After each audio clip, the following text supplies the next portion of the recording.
Assalamualaikum. Once again, this is Rolly, the voice sa Kidabon.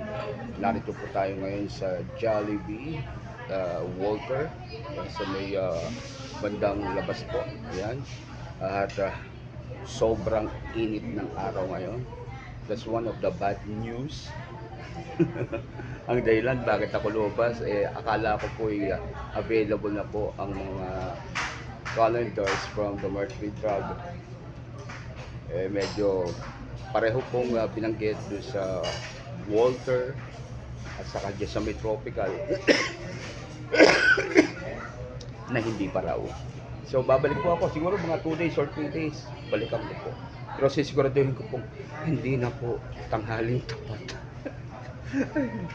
So, mga gabi na po.